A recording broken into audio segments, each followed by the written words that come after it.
The modern salts and chlorides we use are more effective on ice, but also more corrosive.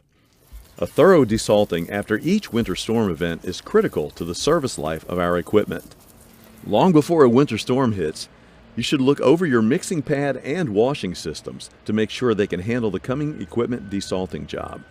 Make sure the drop inlet and all drains are clear of debris, the berms are intact, and your salt pond or tank has the capacity to hold your desalting runoff. For sites with a diverter valve, make sure the valve is set to direct the salt-laden water to the salt pond, tank, or sanitary sewer, never off your facility and into the environment. Anytime salt is on the mixing pad, like during winter events or when you're desalting equipment, the pad must drain to a salt pond, tank, or sanitary sewer. Check your steam cleaner or pressure washer. Are all the parts and attachments there and in good working order? Does the oil look good and does the engine start and run well? Does the pump develop good pressure? Does your steam cleaner heat up the water the way it should? Check to make sure you have plenty of salt neutralizing chemical. Read the label so you'll understand how to use it, and refer to the manufacturer's safety data sheet so you'll know what specific personal protective equipment to wear while using it. Also check the pump spray bottle you use to apply it. Before starting your desalting operation, take time to look over the equipment carefully. Are there any loose electrical connections or parts? Is anything damaged or leaking?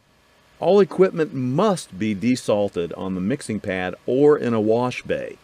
Desalt the spreader first.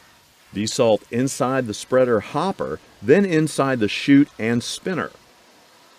Then slightly raise the bed and desalt the outside surfaces of the spreader. If the spreader has pre-wet tanks, empty those. We're finding that pre-wet tanks and brine tanks require special care to keep the pumps and valves in good shape. Be on the lookout for a new video on pre-wet and brine tanks. When you're finished desalting the spreader, desalt the truck, starting from the top of the cab and working your way down. Avoid the radiator and oil cooler. High-pressure water can bend cooling fins or propel small rocks or salt crystals hard enough to put holes in the core. Open the hood, and if possible, remove the inner fenders and carefully desalt this area with low-pressure water. Be careful around the wiring, decals, and electrical components. Do not use hot or cold pressurized water or degreasers under the hood. Electrical wiring harnesses and components like lights, fuse boxes, and heated mirrors can be very susceptible to corrosion. Take special care to desalt them, and special care not to force water and salt into the wiring connections. Weather permitting, and when practical, remove the spreader, then spray it with salt neutralizing chemical. Raise the bed and chalk it with the prop bars, then desalt and flush out the bed, underneath the bed, and everything you can get to. If it's not practical to remove the spreader, desalt everything you can get to. When you're done, go over everything with salt neutralizing chemical. Make sure the chemical stays on for at least 2 to 3 minutes, and then thoroughly rinse it off with water. After your desalting operation, move the equipment off the mixing pad. Let it dry, and then lubricate the chains or augers and any associated moving spreader parts using proper controls such as catch pans or pads.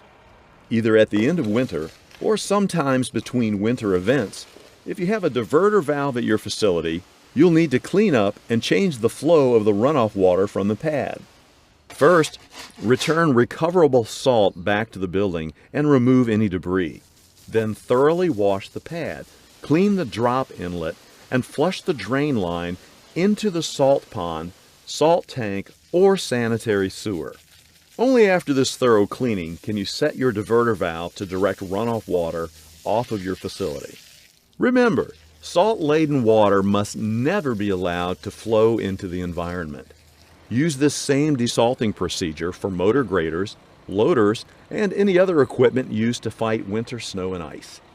If you have a unique mixing pad or drainage system at your facility and you have any questions about best practices for your unique setup, contact your regional or central office hazardous materials manager.